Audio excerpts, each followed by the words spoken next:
Hello students, we are going to see the next part of the sorting algorithms. This is the part B of the sorting algorithms. In the first part we have seen about the bubble sort algorithm, how it works, its implementation and its illustration. Now in this we are going to see the next selection sort, which is also the comparison sort and easy sort, that is the selection sort. The idea behind the selection sort, as the name states, जैसे नाम बता रहा है selection sort, मतलब हमें select करना है. इसकी आइडिया क्या है, अगर आपके पास given an array of n items हैं तो आपका फर्स्ट स्टेप क्या रहेगा, आप find the largest item x in the range of 0 to n-1, that means in the set of n elements. और आप क्या करेंगे, लार्जेस्ट एलिमेंट फाइंड करेंगे, उसको लार्जेस्ट एलिमेंट को उसकी लास्ट पोजीशन पे रख देंगे. अगर 0 से स्टार्ट कर रहे हैं हम तो वो last position will B n-1. अगर हम 1 से स्टार्ट कर रहे हैं तो last position will be nth item. और फिर क्या करेंगे, हम काउंट n का काउंट रिड्यूस कर देंगे by 1 and go to step 1 again. क्योंकि अब हमें क्या हो गया, अगर मान लीजिए 5 एलिमेंट्स का एरे है तो 5th एलिमेंट पे हमने हाईएस्ट वैल्यू रख दी है, तो अब हमें 4 एलिमेंट्स में सर्च करना पड़ेगा.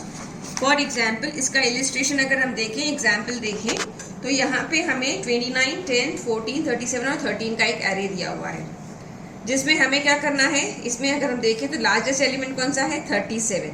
We have to find the 37 value and we'll keep this value at the last position.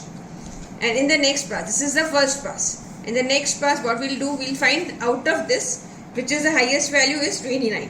तो 29 की पोजीशन कौन सी है, ये.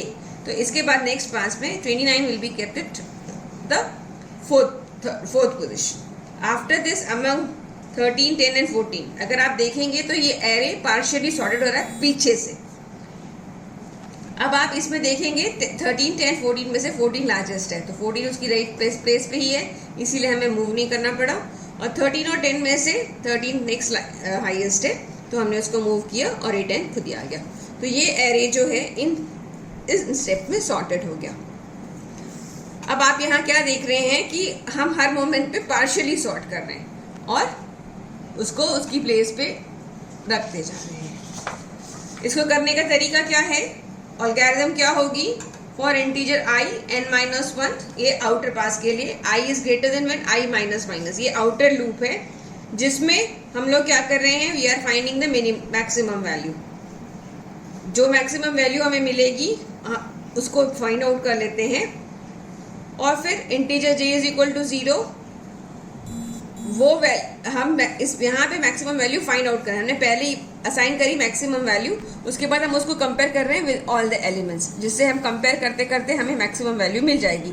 और हम मैक्सिमम वैल्यू को लास्ट से 1 पे रखते जाएंगे. और ये दिस विल कंटिन्यू, जब ये फिर से वापस जाएगा तो it will continue for n-1 values and n-2. in this way it will just do that. Step 1 में क्या करना है, search for the maximum value, and step 2 में swap maximum value in the last item.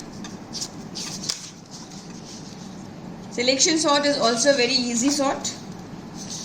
इसका analysis हम करें तो हमें क्या मालूम पड़ता है कि नंबर ऑफ आइटम्स टाइम में कितनी बार एग्जीक्यूट होता है. First time n-1, second time n-2, करते करते ये लास्ट टाइम एक ही बार एग्जीक्यूट होता है. तो इसकी जो कॉम्प्लेक्सिटी होती है n-1/2, that is O(n²). C1 and C2 are the cost of the statements in the outer and inner blocks. तो ये उसका एल्गोरिथम है. आपको इसका C इम्प्लीमेंटेशन लिखना पड़ेगा तो आपको और क्लियर हो जाएगा. C इम्प्लीमेंटेशन आप अपनी लैंग्वेज में लिख सकते हैं.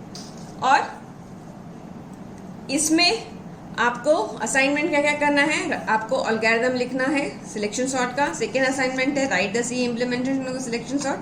और थर्ड आपका असाइनमेंट होगा sort the list according to the selection sort. इस लिस्ट को आपको सिलेक्शन सॉर्ट के हिसाब से जो हमने पहले देखा उसमें प्रोसीजर में देना पड़ेगा. एग्जाम में इस तरह के क्वेश्चंस आते हैं, concept of selection sort, implementation of selection sort, algorithm आता है, कुछ वैल्यूज दी रहेंगी, आपको उनको सिलेक्शन सॉर्ट के हिसाब से बताना पड़ेगा.